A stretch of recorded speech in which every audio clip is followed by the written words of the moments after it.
राजन साळवी माझे चांगले मित्र आहेत, कौटुंबिक संबंध माझे त्यांच्याशी आहेत.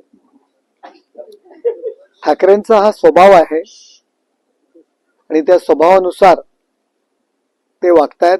जोपर्यंत माणसाची गरज असते तोपर्यंत त्याला विचारणार आणि नंतर त्याला वाऱ्यावर सोडणार. ही परिस्थिती आहे आणि ही सुरुवात झालेली आहे. ती बोट बुडणार आहे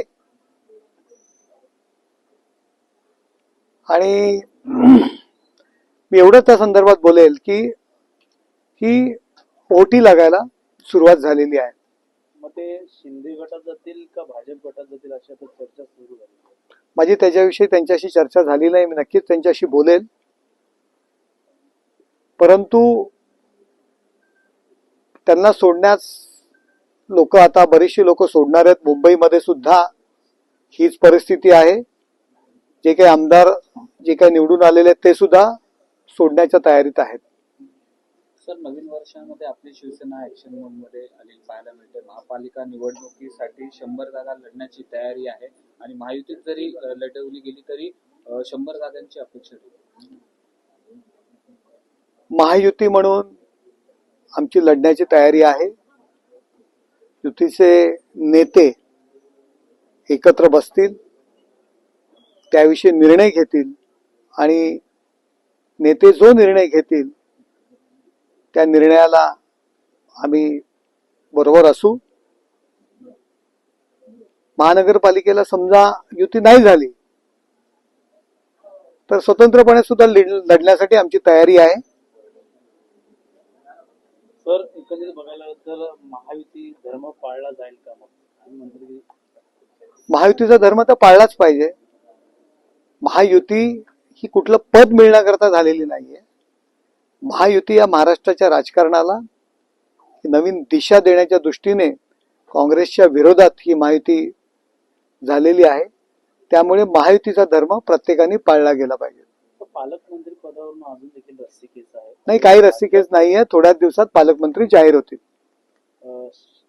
पालकमंत्री शिवसेनेकडे कशा वगैरे बघतात? ठाणे जिल्ह्यात पाहिलं तर जास्त स्ट्राईक रेट भाजपचा आहे. स्ट्राईक रेट, कोणी किती जागा लढवल्या, कोणाच्या किती जिंकून आल्या, याला महत्व नाहीये. लोकसभेच्या दृष्टीने पाहिलं तर आमच्या जागा जास्त आहेत असं काही नाहीये.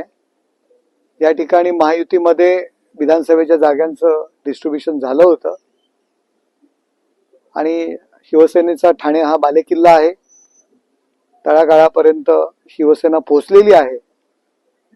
त्यामुळे ठाण्याचं पालकमंत्री पद शिवसेना मिळावं. एक शिवसैनिक म्हणून मला सुद्धा वाटतं, जरी खासदार असलो तरी मी पहिला शिवसैनिक आहे. शेवटी निर्णय महायुतीचे नेते घेतील, पण ठाण्याचं पालकमंत्रीपद शिवसेना मिळणार. सर, जळगावमध्ये हिंसक वळण पाहायला मिळतात. मंत्री गुलाबराव पाटील यांच्या पत्नी यांची गाडी जी वाहनाची धडक लागल्यामुळे 2 गटामध्ये राहिला. नाही, मला काही या संदर्भात कल्पना नाही. मी माहिती घेऊन तुम्हाला उत्तर देतो. तर अजित पवारांच्या आईने विठ्ठलाकडे साकडं घातलेलं आहे की दोन्ही पवार कुटुंब एकत्रित यावं असं साकडं. वयोवृद्ध माणसं असतात, त्यांना प्रत्येकाला वाटत असतं की आपलं कुटुंब एकत्र यावं, एकत्र राहावं. त्यानुसार त्यांनी विठ्ठलाला साकडं घातलेलं आहे. पाहूया विठ्ठल प्रसन्न होतो का. झालं तर नक्की चांगलं आहे. स्थानिक स्वराज्य संस्थांच्या निवडणुका ज्या आहेत त्या एप्रिल किंवा मे महिन्यात घेण्याचा सरकारचा विचार आहे. त्यामुळे 22 जानेवारीला सुप्रीम कोर्टामध्ये आता स्थानिक राज्य संस्थांच्या निवडणुकीवर सुनावणी होणार. 22 तारखेला सुनावणी आहे. ओबीसी रिझर्वेशन आणि त्या संदर्भातली सरकारची भूमिका. फेब्रुवारीमध्ये जरी निवडणुका झाल्या तरी आमची लढण्याची तयारी आहे. मी पूर्णपणे तयारीनिशी सज्ज आहोत. वाल्मिक कराड प्रकरणात आता 14 दिवसाची सीबीआय नवीन कोठडी झालेली आहे. सरकारमध्ये कशा प्रकारचे न्याय मिळेल? संतोष देशमुख यांचे माननीय मुख्यमंत्री देवेंद्र फडणवीस साहेब यांनी जाहीरपणे एकदा नाही 100 वेळा सांगितलंय की जे दोषी असतील त्यांच्यावरती कारवाई होईल. कोणालाही पाठीशी घालणार नाही आणि हे महायुतीचं सरकार आहे. जो कोणी दोषी असेल त्याच्यावरती नक्कीच कारवाई होईल. नवीन वर्ष कशा प्रकारची संकल्पना असणार आहे तुम्ही खासदार म्हणून? नवीन वर्ष सुख समृद्धी आणि भरभराटीची जावो या सर्व माझ्या नागरिकांना, माझ्या मतदारांना, माझ्या मतदारसंघातील ईश्वरचरणी मी प्रार्थना करतो आणि जास्तीत जास्त केंद्र सरकारकडून योजना कशा माझ्या मतदारसंघात आणता येतील त्याचा फायदा मतदारसंघातील लोकांना होईल, नागरिकांना होईल, शहरांच्या विकासाकरता होईल या दृष्टीने पाऊल टाकणं, या दृष्टीने प्रयत्न करणं हे नवीन वर्षामध्ये हा संकल्प केलेला आहे. रेल्वेचा कायापालट होणारे, अंतर्गत मेट्रोच्या कामाला गती मिळणारे, बोरिवली टनेलला कामाला गती मिळालेली आहे. ठाणे शहरात आपण पाहताय चांगल्या पद्धतीने रस्ते होत आहेत, त्याच पद्धतीने नवी मुंबईचा विकास होत आहे. जलमार्ग जो रखडलेलं काम आहे त्याला सुद्धा गती देण्याचा मी प्रयत्न करतोय. संसदेमध्ये याविरुद्ध आवाज उठवला होता, संसदेकडनं सुद्धा चांगला प्रतिसाद मिळालेला आहे. अनेक काम आहेत. नवी मुंबईचं विमानतळ एप्रिलमध्ये सुरू होणार आहे. मतदारसंघात प्रचंड कामं या ठिकाणी सुरू होत आहेत आणि ती सुरू राहणार आहेत.